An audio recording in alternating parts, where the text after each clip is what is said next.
Hello guys, in this video we are going to discuss something very important when it comes to India-Israel relation. So there is a recent development that India and Israel have signed 16 MoUs, but it's not just the 16 MoUs signed between India and Israel. What this actually matters and what this actually signifies, especially in terms of diplomacy, in terms of technology, in terms of agriculture, geopolitics, and India's long-term strategic vision is what we need to look into, right? Not just the 16 MoUs, what it is, that's not the case. We need to look beyond that because this is not a routine agreement. This is a kind of shift in the nature of diplomacy itself. And I have discussed this many times before also. Diplomacy have changed from trade to technology. We are no longer in that era where diplomacy is defined merely based on, trade in commodities. When we talk about diplomacy, in the present day, we talk about water diplomacy, we talk about innovation diplomacy, cooperation in technology, climate diplomacy, agricultural cooperation, and the 16 MOUs that we are going to discuss that signed,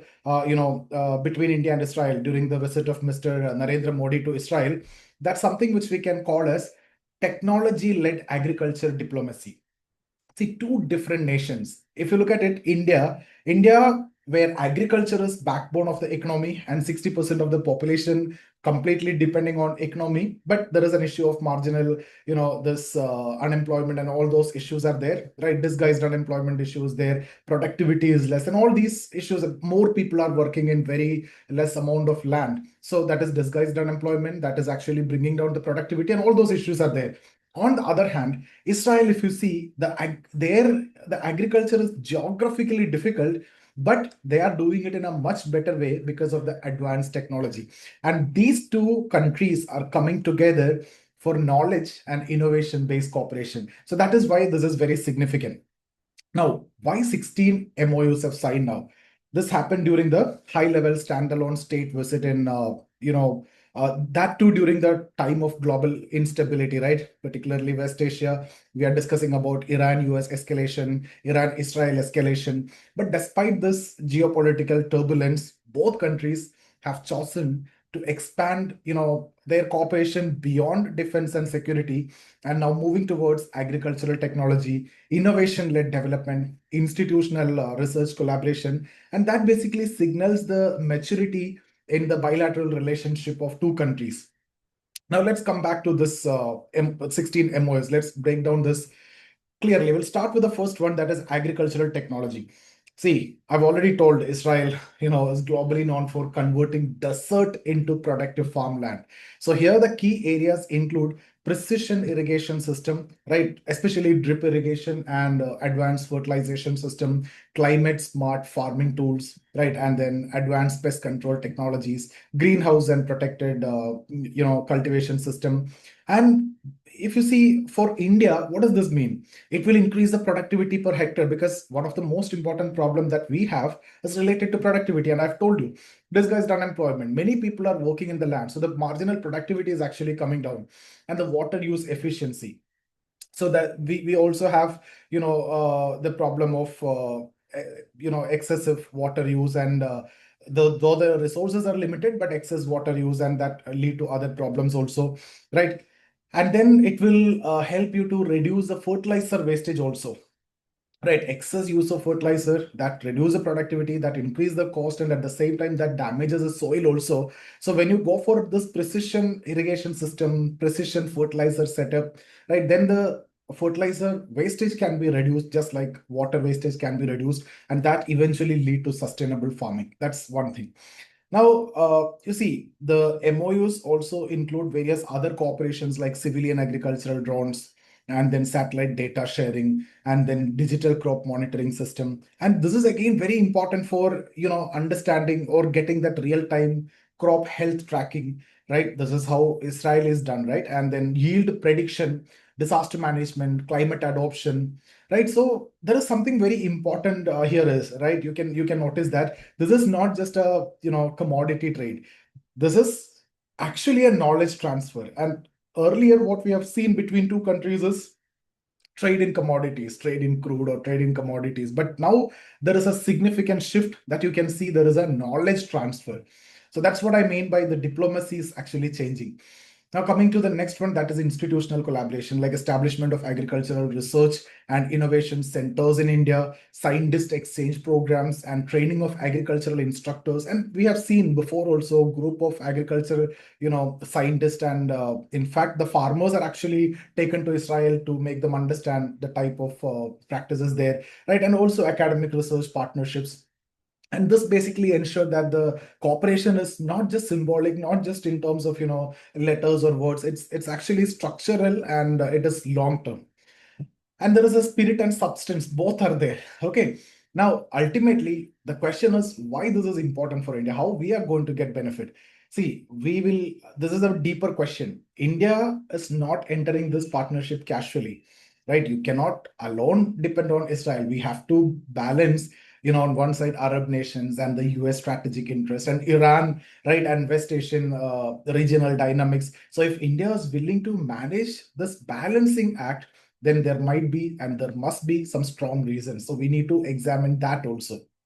See, there are a lot of structural problems in Indian agriculture. That the most important one is, I've already told you two, right? That disguised unemployment and the productivity is very low. Despite we have gone with green revolution, there are still, in fact, green revolution also created a lot of damages. Just that food security issue have been sorted to an extent, but still a lot of issues were there. So one of the most important issues, low productivity per hectare. If you compare it with the developed nation, even for that matter, developing nation also, it is very less. One of the less, the worst productivity is what you see in India. And the main problem is fragmented land holding. In that consolidation of land holdings, one of the land reform has been done, especially in states like Punjab and Haryana, but it was not that successful because of multiple other reasons. So this is another problem. And then we are also import dependence on certain agricultural inputs also, and then climate vulnerability. Last year, luckily, we had a very good monsoon, so the food inflation kept very low, and the inflation is also very low. We don't know what is going to happen in the next year. If there is a if we are not getting the monsoon that we got last year, then there will be a problem, and that will affect the food inflation prices, and that will definitely affect the overall inflation. That will affect the market also in terms of interest rates and everything. So we are so much dependent on climate. So climate vulnerability is there, and the water stress in many regions. And these are structural issues, and these are not just new one. These are present since 1950s, and it is still relevant when we are standing in 2025, 2026. Now, see, the climate unpredictability have made things, in fact, more complex because our farmers are heavily reliable, dependent on monsoon, right? So because of that itself, there is a big issue. Look at Israel on the other side, desert. They are not worried about the climates, right? So they are specialized in, more of crop per drop philosophy, water efficiency in the arid zones, and the precision agriculture, precision technologies when it comes to application of fertilizer or application of water, right? Irrigation. And see, when it comes to India, what does this mean? If you see, if you can get these knowledge transfer, we can reduce the water usage, right? The irrigation, a lot of wastages can be avoided. So this issues of desalinization and everything can be sorted out to an extent. And then this will also lead to higher yield per unit of water, because you are going with precision, not too much of water use. Similarly, higher yield per unit of fertilizer. Similarly, higher yield per unit of the land that you use. Also higher yield per the uh, farmers or the people who are employed. So the problem of disguised unemployment to an extent can be solved, and the problem of productivity overall, it can be solved, and sustainable productivity you can achieve, and you will be getting better income stability for the farmers. And that clearly, in fact, align directly with, see, one of the goal is doubling in income of the farmers. So if this happens, right, if the productivity is increased, means efficiency is increased, means automatically the profitability will increase. So you're doubling the income of the farmer, and you're not too much dependent on climate. That climate resilience mission, another goal, and sustainable development goals, right? And the modernization of primary sector, modernization of agriculture. So this is, economic reform, and that is happening through diplomatic cooperation. Now, why is Israel interested in India? That's the question that we need to flip and ask, right? Why Israel see India as a strategic long-term partner? So the answer is, like, I can answer in three dimension or threefold. First of all, market and the scale advantage. India has 140 plus million farmers. So for Israel, they for their agricultural technology companies, India is a massive deployment ground. India is a big market and a huge commercial market, and a long-term demand ecosystem definitely will be there, right? So Israel's exports, if you see, that's mostly innovation based, and in whether it is agricultural technology or defense, whatever it is, it is innovation based. And India will provide their opportunity to scale, the huge market depth, and the commercialization opportunity. So that is one thing. Then, geopolitical stability partner, right? Israel is located in a geopolitically unstable region. So what India offers is a kind of democratic stability, the policy continuity, and then strategic autonomy, reliable long-term partnership. And Israel see India as a gateway to the Indo-Pacific region, and a bridge to the global south also. So this partnership enhances Israel's global positioning as well. So it is like win-win situation, right? Mutual benefit is there. So again, the geopolitical balancing act is bigger if you look at it. India also have to carefully manage its relation with Iran, because we are very much dependent on Iran in terms of crude imports, and also energy security from other Gulf nations also, and strategic ties with Arab countries. So we need to manage it strategically. And US relation, that won't get affected anyway because of Israel cooperation, but the Arab nations, especially Iran, so that is basically, has to be done for India's strategic autonomy. So India is not choosing camps. India is choosing the interest. So this is actually the hallmark of modern Indian diplomacy. So the larger takeaway here is, this is not about the 16 agreements signed. It's about a technology-driven agriculture reform and the economic diplomacy, the climate resilience, strategic balancing in Asia, West Asia, and long-term innovation partnership. So if you see this, this is in fact a perfect example of how diplomacy today is multidimensional, right? It's not only trade in commodities, it is technology oriented, and it is development centric, it's exchange of knowledge and everything. And guys, this is mostly important for your international relation, even your GS3 paper, where agriculture, technology, climate resilience, you can add points from here, cooperation with Israel.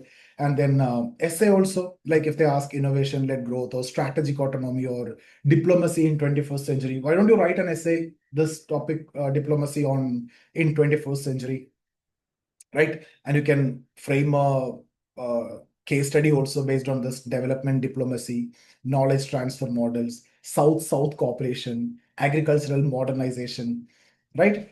So what we discussed is this India-Israel 16 MOUs and what it represent. It basically, let me conclude this, it basically represent a shift from defense-heavy ties to technology-intensive cooperation.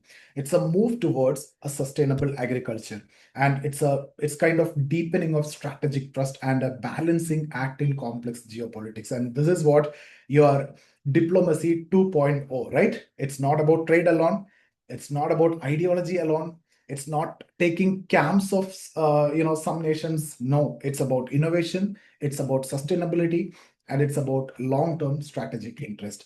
So this is a topic that I wanted to cover. I hope we have taken care of the important points. Rest of the 16 MOs, I told you in the beginning itself, that's not very important, but you can just go through that also. I'll attach the PDF anyway. So see you in the next session.